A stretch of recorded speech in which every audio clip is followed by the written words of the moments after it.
Na Terra, existem lugares tão extremos que parecem quebrar todas as regras normais da natureza, levando os limites da vida ao seu estado mais frágil. São lugares onde até respirar se torna um desafio de sobrevivência, com altitudes severas que deixam o ar rarefeito, enquanto a pressão e o oxigênio caem a níveis críticos. Em outras regiões, os rios são tão poderosos que parecem possuir uma força capaz de arrastar mais do que o próprio oceano. Ao mesmo tempo, há territórios cobertos de gelo e neve durante o ano inteiro, como se estivessem totalmente isolados do resto do mundo. Chegar até esses lugares nunca é fácil, porque cada viagem é marcada por perigos quase inimagináveis. E, no entanto, existe um paradoxo fascinante. Justamente nesses ambientes mais extremos, a vida floresce com uma força impressionante, adaptando-se de maneira perfeita às condições ao redor. Você teria coragem de pisar em terras onde a natureza desafia todos os limites humanos? Existe um lugar no planeta onde uma pessoa pode, ao mesmo tempo, enxergar ontem e amanhã em um único horizonte. A capital regional, Anadyr, destaca-se na paisagem ártica com edifícios pintados em cores intensas, usados como uma resposta psicológica aos longos invernos e à monotonia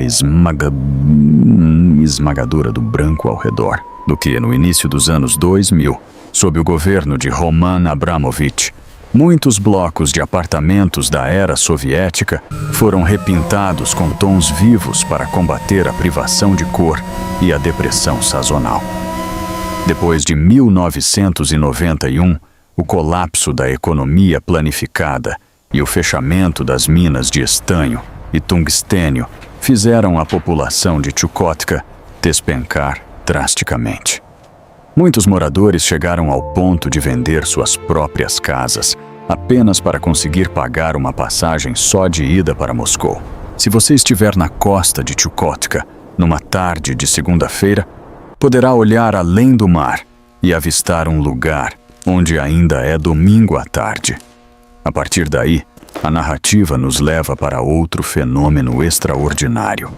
O rio Qiantang, um dos poucos rios da Terra onde a maré consegue avançar rio acima com uma força muito além do comum. Em vez de fluir calmamente em direção ao mar, as águas vindas do mar da China Oriental são comprimidas por um estuário estreito e formam muralhas líquidas que correm contra a corrente do próprio rio. A interação entre as fases da maré e a geometria do leito produz ondulações em camadas, alinhadas como se fossem escamas em movimento contínuo sobre a superfície. A energia dessa maré é tão violenta que pode arrastar pessoas para o rio em questão de segundos, até mesmo em áreas com diques de contenção e sistemas de alerta. Registrado continuamente há mais de 2000 anos, desde a dinastia Han, o rio Qiantang é considerado o fenômeno de Pororoca mais poderoso e mais constantemente observado do planeta. Depois, seguimos para Daryabuyi, uma das aldeias antigas mais isoladas e singulares da China. Um raro bolsão de sobrevivência humana no interior do severo deserto de Taklamakan. A aldeia é cercada por antigos álamos do deserto, árvores capazes de resistir a secas extremas e que, no outono, assumem um dourado brilhante, criando uma paisagem que parece quase irreal. Toda a vida em Daryabuyi depende dos trechos inferiores de um rio cujo fluxo desaparece na areia, mas deixa reservas subterrâneas capazes de sustentar tanto os habitantes quanto as florestas antigas. Para resistir às tempestades de areia e às mudanças brutais de temperatura entre o dia e a noite, os moradores constroem suas casas inteiramente com materiais locais, usando armações de madeira e paredes revestidas de barro como exemplo de adaptação extrema ao ambiente. Um símbolo dessa convivência com o deserto é um pão tradicional assado, ao se enterrar a massa diretamente na areia quente, sob camadas de cinza produzidas pela lenha do deserto. Todas as manhãs, o povo local se reúne ao redor do fogo com chá quente de leite salgado, preservando um modo de vida que valoriza mais a suficiência espiritual do que a riqueza material.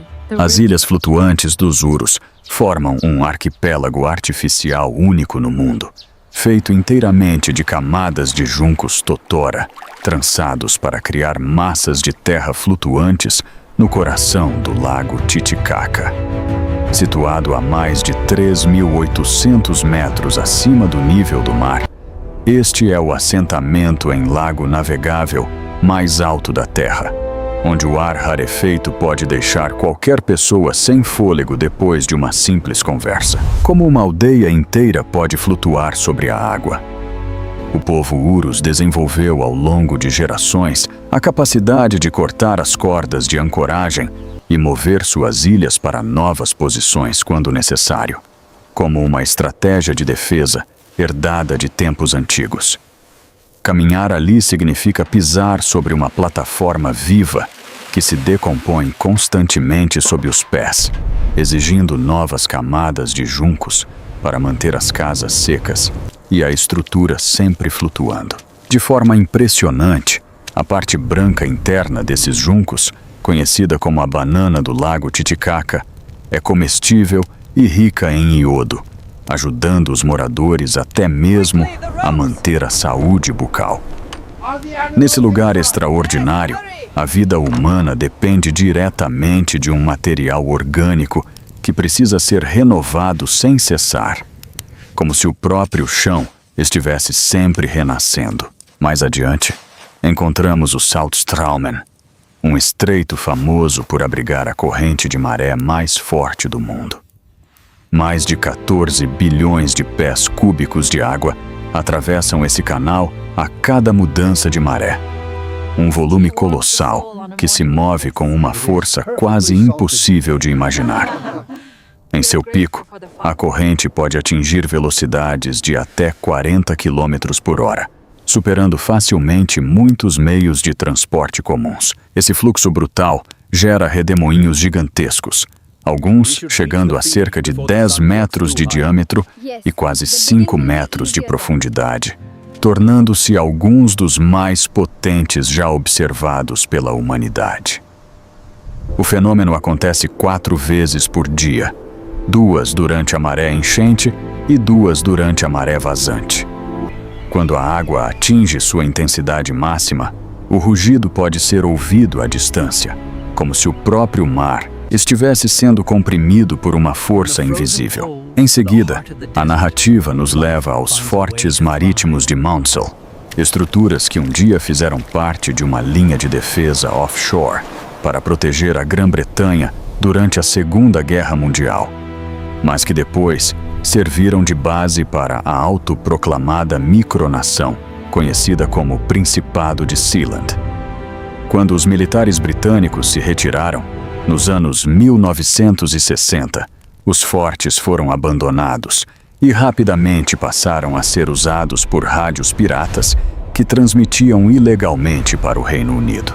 Projetados pelo engenheiro Guy Maunsell, esses fortes lembram enormes máquinas de guerra de 3 pernas, frequentemente comparadas aos tripés do romance A Guerra dos Mundos. Em vez de funcionarem como torres isoladas, complexos como Red Sands e Shivering Sands eram organizados em grupos de 7 torres de aço, conectadas por passarelas estreitas suspensas sobre o mar. Hoje, passeios de barco saindo de Whitstable ou Herne Bay permitem observar essas estruturas monumentais, sendo lentamente corroídas pelo sal e pelo tempo. Depois disso, surge um cenário ainda mais improvável: o Lago Salgado de Carrhan, um lugar onde trens e caminhões pesados trafegam diretamente sobre o sal, um material que normalmente se desfaria em contato com a água. Ali, a chamada Ponte de Sal de Des Mil Jung é, na verdade, uma estrada de cerca de 32 quilômetros, construída diretamente sobre a superfície do lago, servindo tanto à ferrovia Qinghai-Tibet quanto a uma rodovia que liga Golmud a Dunhuang. Essa estrutura não utiliza pilares de concreto armado nem fundações tradicionais. Ela depende inteiramente de uma crosta natural de sal, com 15 a 18 metros de espessura, resistente o suficiente para suportar o peso diário de trens e veículos de carga pesados.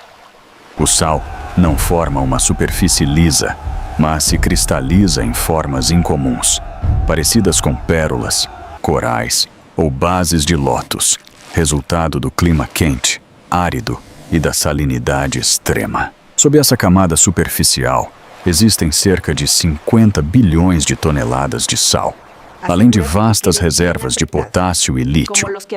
Isso transforma Karhan, que à primeira vista poderia parecer apenas um deserto branco e estéril, em uma base real para a infraestrutura de transporte em grande escala e exploração de recursos.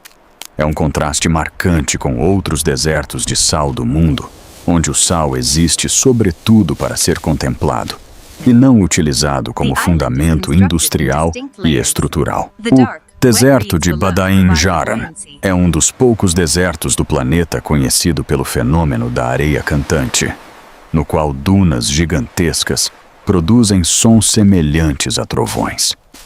Quando o vento percorre suas encostas ou quando pessoas deslizam sobre a areia, o atrito entre os grãos uniformes gera uma vibração profunda que pode durar mais de 1 minuto. É como se o próprio deserto tivesse uma voz escondida sob a superfície. Apesar de possuir um clima extremamente árido, com taxas de evaporação muito superiores ao volume de chuva, esse deserto abriga mais de 140 lagos permanentes espalhados entre dunas imensas. Alguns desses lagos mudam de cor ao longo do dia ou das estações, passando de verde esmeralda para vermelho profundo ou violeta, graças à presença de micro-organismos tolerantes ao sal e diferentes tipos de algas. Em uma mesma área, 2 lagos vizinhos podem existir com composições totalmente opostas.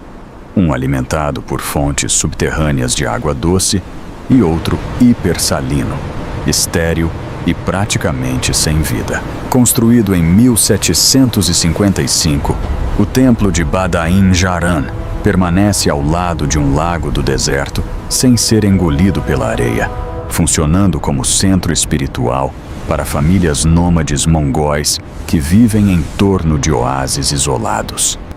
O cenário inteiro parece contrariar as expectativas, como se a água, a fé e a permanência humana tivessem encontrado um raro equilíbrio em um dos ambientes mais secos da Terra. A jornada então segue para o norte montanhoso do Paquistão, onde a estrada de Fairy Meadows conduz a um vale verde de beleza quase inacreditável. Esse caminho é extremamente estreito, irregular, sem pavimentação e repleto de curvas fechadas à beira de ravinas profundas, muitas vezes sem qualquer barreira de proteção. Por isso, é considerado uma das estradas mais perigosas do mundo. A região também é altamente vulnerável a deslizamentos de terra depois de chuvas intensas ou do degelo, o que pode bloquear completamente a passagem ou transformar o trajeto em uma ameaça imediata à vida. Fairy Meadows é o principal ponto de partida para quem deseja observar de perto uma das montanhas mais altas e imponentes do mundo. Um verdadeiro desafio para qualquer alpinista. E mesmo que a chegada até ali seja longa, difícil e fisicamente desgastante, a maioria dos viajantes concorda que a paisagem e a experiência compensam plenamente todo o esforço exigido pela subida. Logo depois, o roteiro nos leva ao Vale de Hunza, frequentemente descrito como uma espécie de Shangri-La da vida real, um lugar que parece ter saído da imaginação humana. Uma de suas paisagens mais marcantes surgiu em apenas algumas horas, depois de um deslizamento catastrófico que deixou para trás um lago turquesa de cor tão intensa que parece artificial. Aprisionado entre paredões cinzentos gigantescos, a Cordilheira do Karakoram desafia a lógica visual com o Pico Ladyfinger, uma torre aguda de granito que se ergue quase em ângulo reto, tão íngreme que a neve mal consegue se fixar em sua superfície, como se fosse uma agulha colossal perfurando o céu. Na primavera, o Vale de Baltit explode subitamente em flores brancas e rosadas de milhões de damasqueiros e cerejeiras, criando um contraste delicado e ao mesmo tempo avassalador contra as montanhas geladas ao fundo. Entre as crenças mais difundidas na região, existe a ideia de que o povo de Hunza raramente sofre de câncer, algo muitas vezes atribuído ao consumo diário de caroços de damasco, ricos em vitamina B17, vistos no folclore local como hostis às células cancerígenas.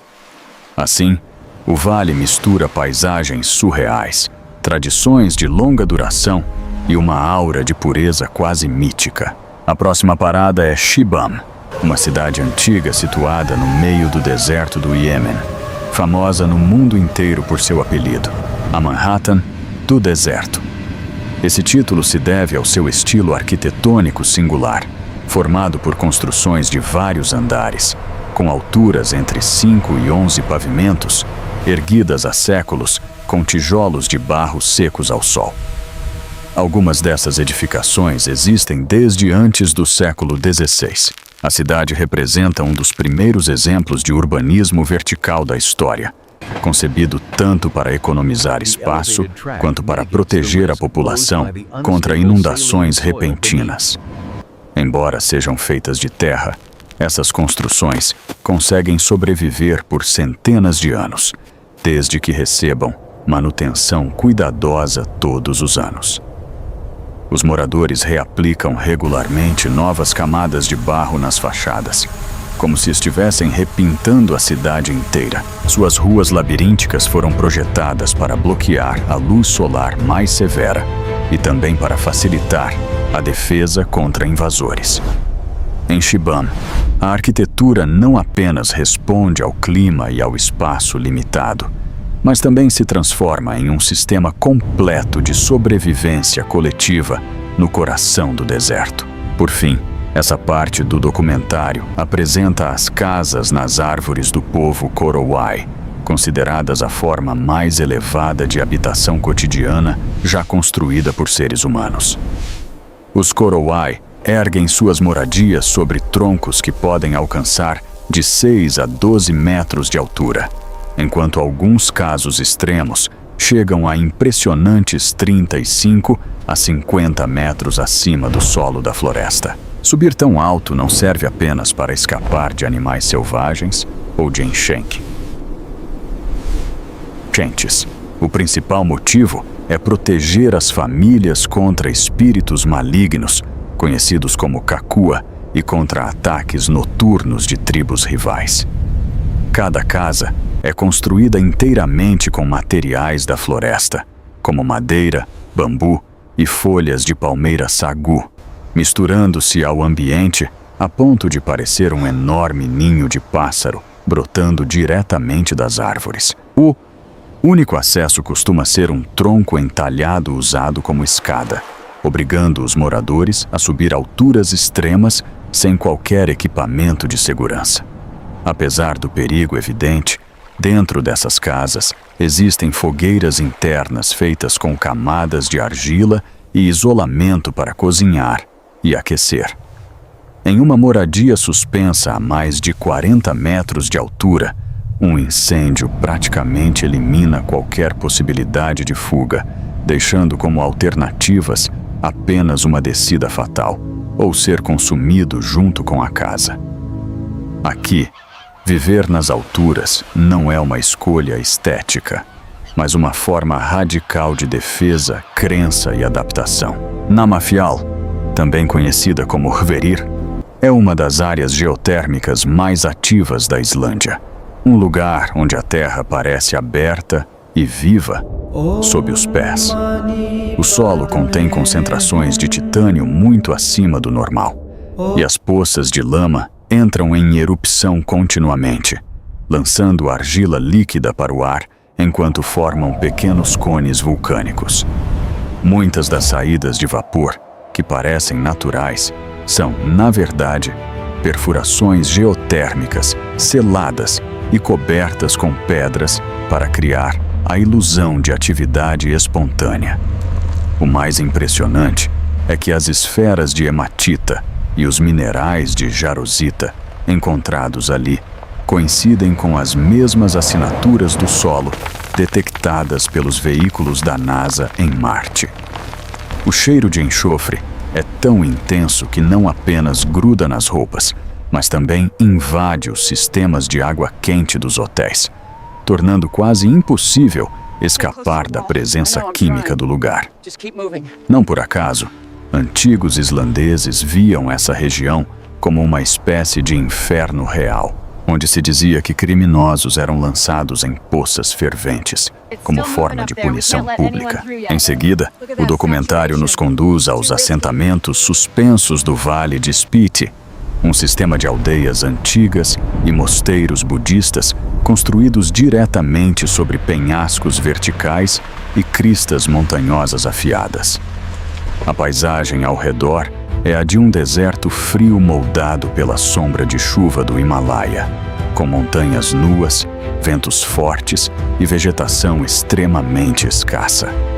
Os acessos até Spiti, especialmente o trecho entre Gramfu e Batal, são considerados entre os mais perigosos do mundo, com estradas sem pavimentação, largura mínima e precipícios sem proteção alguma.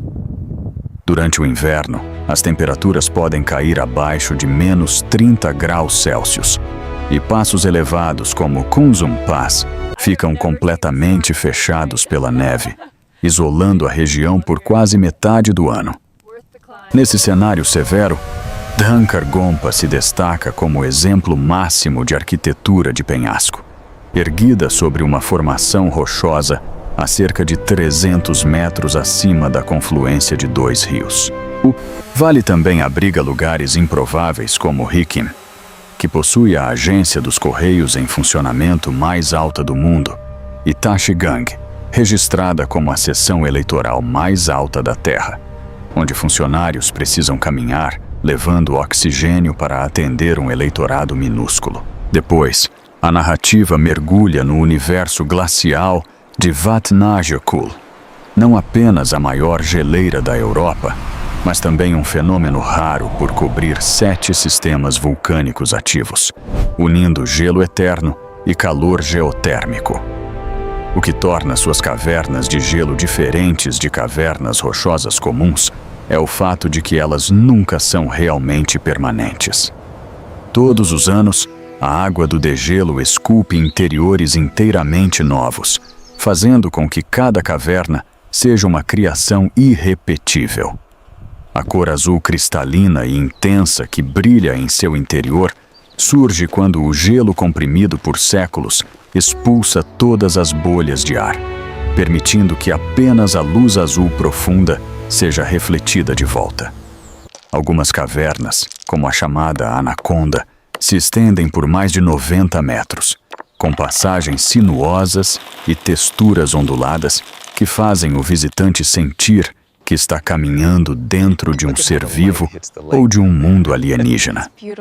Para alcançar esse ambiente escondido, é preciso cruzar terrenos nevados em veículos especiais, até entrar em um espaço de silêncio absoluto, onde o gelo espesso absorve todos os sons do lado de fora. Em 2023, uma caverna recém-descoberta recebeu oficialmente o nome de Big Mac, não em referência ao sanduíche, mas em homenagem a um casal americano de sobrenome McDonald, os primeiros a testemunhar sua formação. A próxima parada é Oymyakon, um assentamento remoto na República de Sakha, na Sibéria Oriental, conhecido em todo o mundo como o Polo do Frio do Hemisfério Norte e um dos lugares habitados de forma permanente mais gelados da Terra. As temperaturas podem descer a extremos tão severos que as escolas costumam fechar apenas quando os termômetros caem abaixo de menos 52 graus Celsius para as crianças menores e abaixo de aproximadamente menos 56 graus Celsius para estudantes mais velhos. O frio atravessa até o interior das casas. Um copo de água deixado durante a noite sem aquecimento contínuo pode congelar completamente. Por isso, muitos moradores precisam manter seus carros ligados 24 horas por dia, 7 dias por semana, ou guardá-los em garagens aquecidas para evitar que congelem por inteiro. No auge do inverno, Oymyakon recebe apenas 3 ou 4 horas de luz por dia, vivendo dias curtíssimos e longos períodos de escuridão. Ali, o frio não é apenas uma condição climática, mas a força dominante que dita cada detalhe da existência cotidiana. Por fim, esta parte apresenta a ponte suspensa de Hussaini, amplamente considerada uma das pontes mais perigosas do planeta, onde cada passo coloca o movimento humano em confronto direto com o risco físico. Ao lado da estrutura atual, ainda permanecem os restos rasgados de uma ponte anterior, com cabos partidos e tábuas penduradas, revelando a fragilidade inerente dessa travessia sobre o rio. A ponte já foi destruída diversas vezes por enchentes e tempestades, especialmente em 1994 e 2011, e sempre foi reconstruída pelos próprios moradores, usando cabos, madeira e materiais brutos, sem apoio de engenharia moderna. A superfície de passagem é formada por tábuas de madeira muito espaçadas, com vãos que podem chegar a cerca de 30 a 40 centímetros, exigindo extrema precisão a cada passo.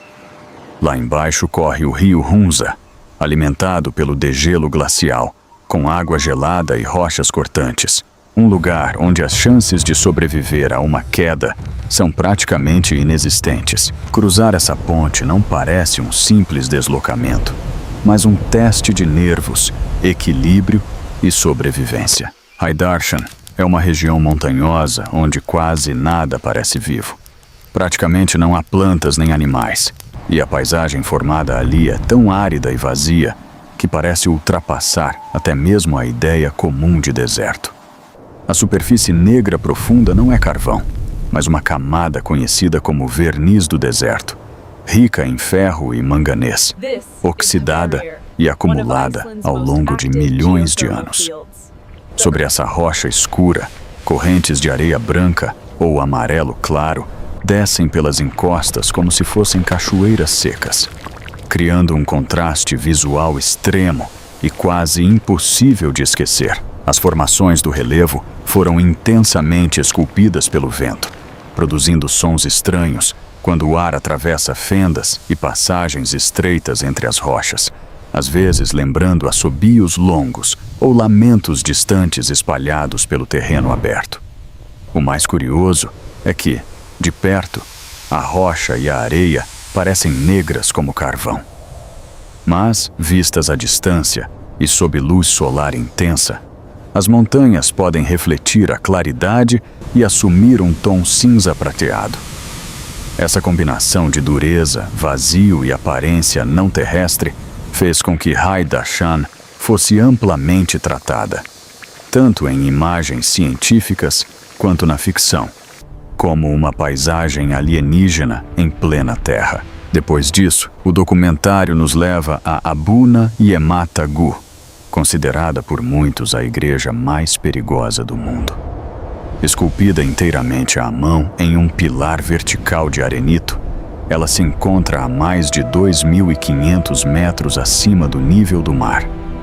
Para alcançar sua entrada, os visitantes precisam escalar uma parede rochosa quase vertical, usando apenas as mãos, sem cordas de segurança ou qualquer equipamento de proteção.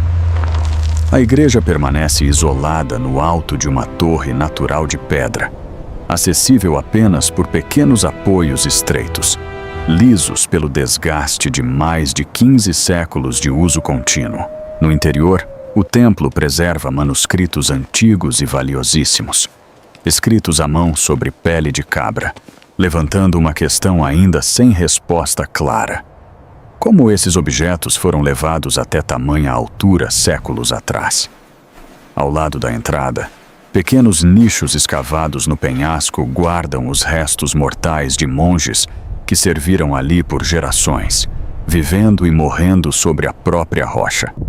O resultado é uma presença espiritual contínua, suspensa acima do mundo comum, entre nuvens, pedra e abismo. Em seguida, a narrativa muda completamente de atmosfera e chega ao Parque Nacional dos Vulcões do Havaí, localizado na Ilha Grande, nos Estados Unidos. O parque é famoso por abrigar 2 dos vulcões mais ativos do planeta dentro de sua área protegida. Ali, vastos desertos escuros de lava já resfriada, com formas estranhas e ásperas, contrastam de maneira impressionante com florestas tropicais úmidas e exuberantes, encontradas em altitudes mais elevadas. Vapor e gases escapam por fissuras do solo, levantando colunas de fumaça e criando paisagens fantasmagóricas de névoa quente, enquanto imensas cavernas naturais formadas pelo fluxo de lava, conhecidas como tubos de lava, atravessam o subsolo. Os visitantes não observam apenas uma paisagem estática, mas testemunham o poder tectônico contínuo da Terra, moldando um cenário geológico em constante transformação.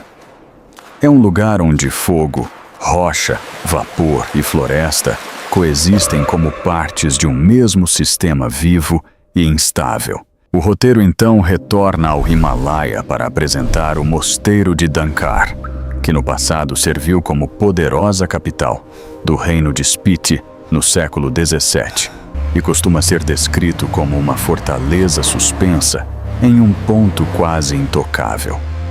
A paisagem em volta lembra uma superfície lunar, composta por montanhas áridas, recortadas e completamente sem vegetação, criando uma sensação esmagadora de isolamento típica do deserto frio himalaio. Construído com barro e madeira, o mosteiro possui uma cor que se mistura quase perfeitamente com a face do penhasco, apagando a fronteira entre arquitetura e montanha. Em algumas áreas mais sensíveis, o acesso é limitado a aproximadamente 20 pessoas por vez, para reduzir o risco de colapso estrutural repentino. Ao pôr do sol, todo o conjunto do mosteiro e da aldeia se tinge de um laranja dourado assombroso, parecendo um único organismo vivo fundido à rocha vertical. Por fim, esta parte chega a Wadi Rum, também chamado de Vale da Lua, uma região desértica espetacular no sul da Jordânia, reconhecida pela Unesco como Patrimônio Mundial por seu valor natural e cultural. Wadi Rum é famosa em todo o planeta por sua paisagem surreal de areia vermelha, ardente e montanhas rochosas que parecem pertencer a outro mundo. O terreno se assemelha tanto a Marte que a NASA chegou a usar a área para simular a superfície do planeta vermelho, e vários veículos exploratórios foram testados ali antes de seguirem para missões espaciais. Por causa desse cenário singular, Wadi Rum se transformou em pano de fundo para muitos filmes de Hollywood, incluindo The Martian e Dune. O ambiente, no entanto, é extremamente severo. A temperatura pode oscilar drasticamente em um único dia, caindo de um calor intenso durante o dia para um frio muito mais agressivo à noite. Para sobreviver, as plantas do deserto precisam desenvolver raízes que penetram profundamente no solo em busca de água subterrânea, enquanto alguns animais são capazes de entrar em uma espécie de dormência desértica, suspendendo atividades por meses para conservar energia. Em Wadi Rum, A beleza cinematográfica e a brutalidade ambiental existem lado a lado, como se o planeta exibisse ali uma de suas faces mais belas e mais implacáveis ao mesmo tempo. Bivaco Buffa di Perrero é frequentemente descrito como a casa mais solitária do mundo. Um abrigo tão escondido e improvável que quase desaparece na parede vertical de dolomita onde foi instalado. Da distância, vê-se apenas uma pequena fachada suspensa no vazio, como se uma porta secreta tivesse sido aberta no meio da montanha. O abrigo está encaixado dentro de uma cavidade natural da rocha, cercado por todos os lados por paredões íngremes, sem qualquer trilha convencional que conduza até ele. A impressão é a de um refúgio impossível, pendurado entre o céu e o abismo. Depois de décadas de abandono e após o colapso do telhado causado por avalanches e tempestades alpinas, o local foi totalmente restaurado em 2022 pelo 6º Regimento Alpine da Itália para voltar a servir como abrigo de emergência para alpinistas. Por dentro, o espaço é extremamente compacto. As próprias rochas da montanha formam as paredes, e o interior oferece apenas 12 beliches simples de madeira, sem eletricidade, sem água corrente e sem banheiro. Não há conforto ali, apenas a estrutura mínima necessária para sobreviver em uma das paisagens mais hostis dos Alpes. Chegar até esse abrigo exige habilidades avançadas de escalada. O acesso inclui escadas de ferro fixadas diretamente em paredes rochosas verticais, passagens estreitas e expostas, além da travessia da ponte suspensa Cristalo, com 27 metros de extensão, pendurada sobre um abismo profundo. Essa ponte ficou famosa por aparecer no filme Cliffhanger, mas na vida real, atravessá-la é menos cinema e mais um teste brutal de sangue frio. Aqui, o próprio caminho até o refúgio já funciona como um verdadeiro desafio de sobrevivência. Em seguida, o documentário nos leva ao Lago Tilicho, um lago glacial situado a cerca de 4.919 metros acima do nível do mar, na região de Annapurna, no Nepal. Durante muito tempo, ele foi considerado o lago mais alto do país, antes que descobertas posteriores revelassem outros lagos em altitudes ainda maiores. Mesmo assim, Tilicho continua sendo um dos ambientes lacustres mais extremos do planeta. As condições ali são tão severas que quase nenhuma forma de vida aquática consegue sobreviver em suas águas geladas. A baixa temperatura, o ar rarefeito e o entorno congelado fazem com que o lugar pareça existir além do limite normal da vida. No ano 2000, uma equipe de mergulhadores russos realizou ali um mergulho autônomo em grande altitude, um dos mais altos já registrados. O mais estranho é que o lago não possui uma saída visível. Sua água parece aprisionada dentro de um anel de montanhas nevadas. Em dias claros, a superfície calma funciona como um espelho perfeito, refletindo toda a cadeia coberta de neve ao redor e criando uma visão tão irreal que parece uma maravilha impossível da Terra. Depois disso, surge um cenário de beleza ainda mais enganosa. O chamado Lago Esmeralda, escondido nas profundezas áridas da bacia de Qaidam. Apesar da aparência mágica, ele não é uma maravilha natural pura, mas um vestígio industrial formado a partir de antigas cavas minerais abandonadas, antes operadas por uma planta química, e depois preenchidas por água subterrânea e salmoura. A pergunta inevitável é: como um local industrial pode se transformar em um fenômeno visual global? A resposta está nas cores surreais de suas lagoas salinas, onde concentrações extremamente altas de lítio, potássio e magnésio produzem tons que variam do azul Tiffany ao verde esmeralda e ao dourado âmbar, rendendo ao lugar o apelido de Paleta de Deus. A área também apresenta características geológicas raras, como buracos azuis profundos e lagos em formato de coração, espalhados entre formações de relevo Yadam, esculpidas pelo vento ao longo de milhões de anos. Com salinidade extrema e uma grossa crosta branca no fundo, a superfície da água espelha o céu e os picos nevados próximos, criando um efeito de espelho celeste muito além do que se vê em salares comuns. Mas toda essa beleza esconde um perigo absoluto. O lago contém tanto sal que, em hipótese extrema, poderia envenenar centenas de bilhões de pessoas se fosse consumido.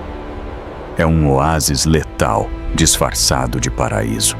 Por fim, esta parte chega ao deserto de Danakil, localizado na depressão de Afar, na Etiópia, uma das regiões mais quentes, mais baixas e mais geologicamente ativas do mundo.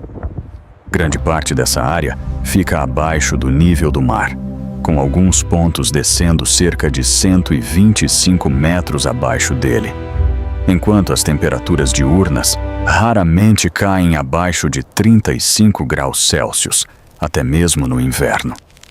Trata-se de um ponto único do planeta, onde 3 enormes placas tectônicas estão lentamente se separando, transformando a região em um verdadeiro laboratório geológico vivo. Ali existem vulcões com lagos de lava incandescente que brilham intensamente durante a noite, enquanto outros lagos altamente ácidos exibem verdes, amarelos e laranjas violentos, produzidos por enxofre e por diferentes minerais dissolvidos.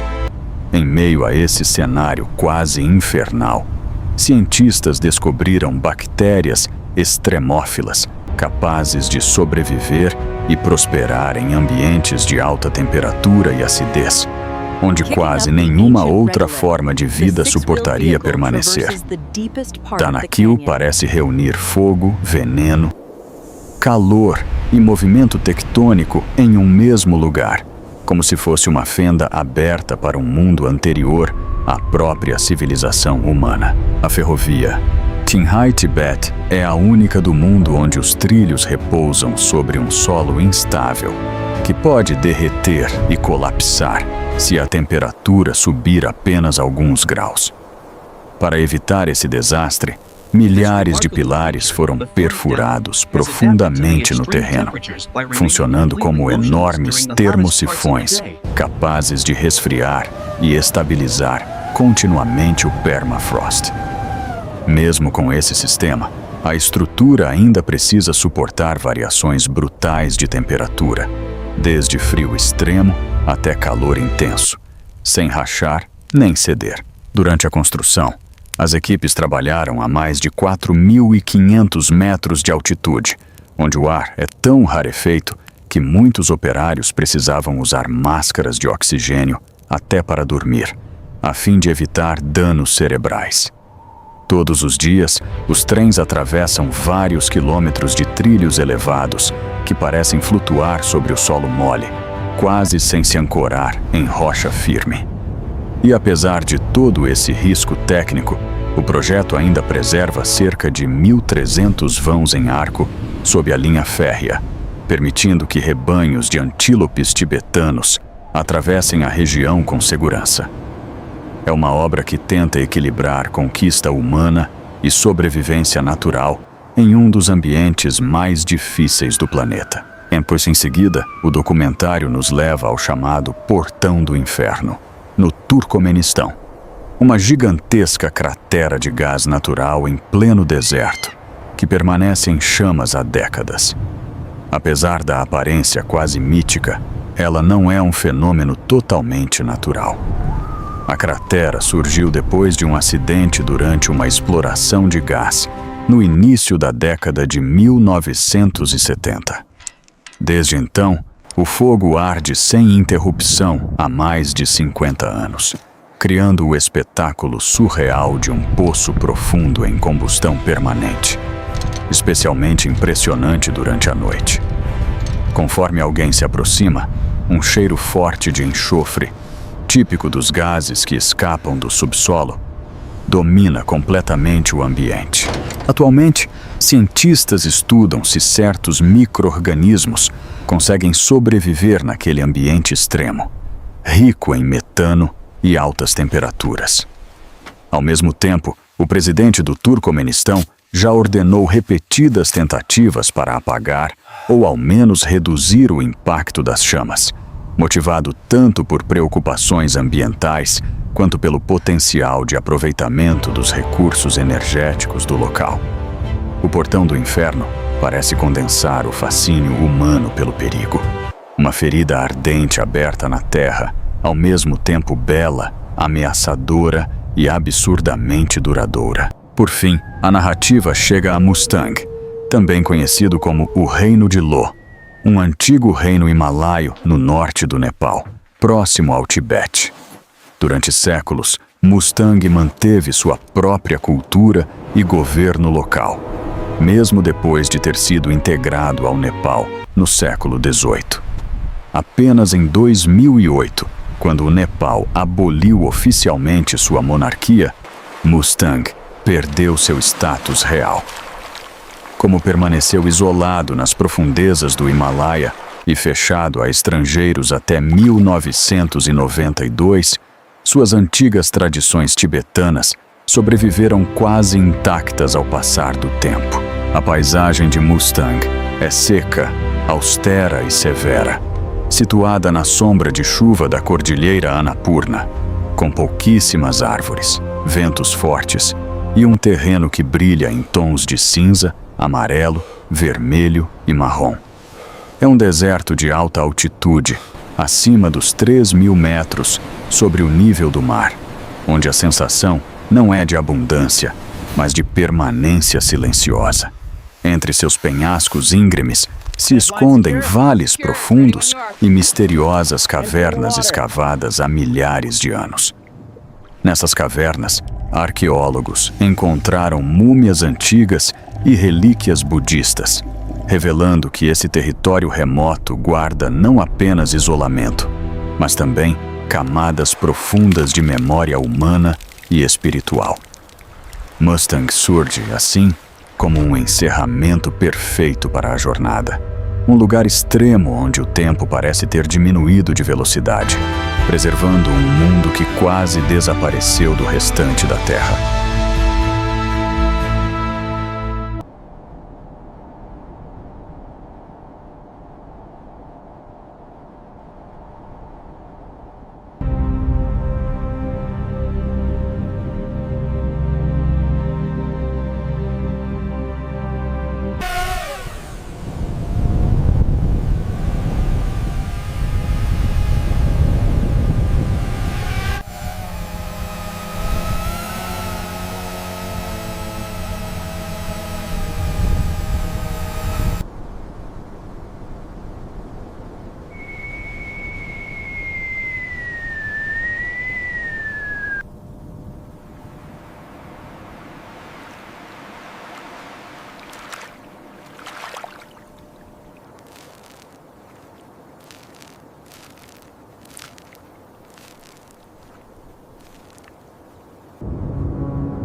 These vibrant microbial mats are a testament to extremophile survival, thriving in water hot enough to boil and highly acidic.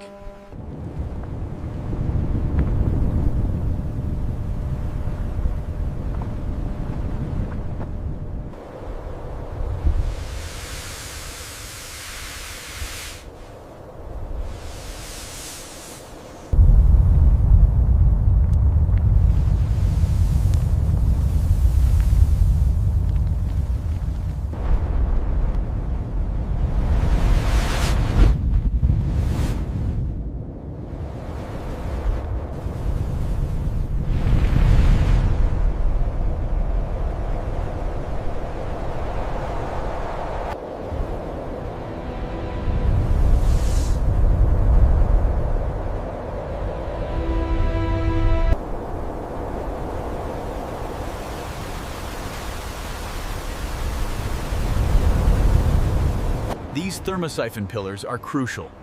They draw heat from the ground, keeping the permafrost stable for the elevated railway above. Look at this crack right here. We need to log this immediately. Roger that. Wind speed increasing, wrap it up.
Okay, the probe is secured. Are the readings stable?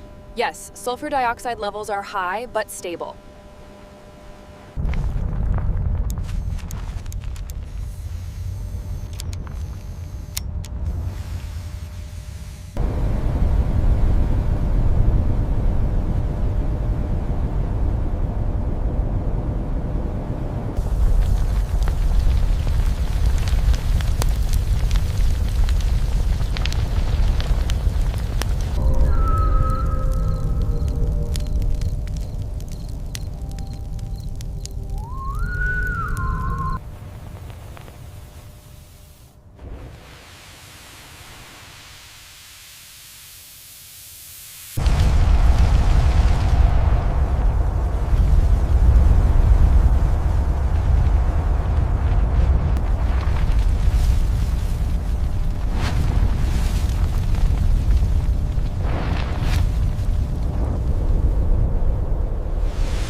The wind is strong today! Hold on to the flag tightly! Look how fast we are going.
These fragments of silk and wood carvings suggest a long-lost Buddhist tradition, perhaps a sacred burial ground hidden for centuries.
The Himalayas, a timeless barrier, yet the source of life for millions.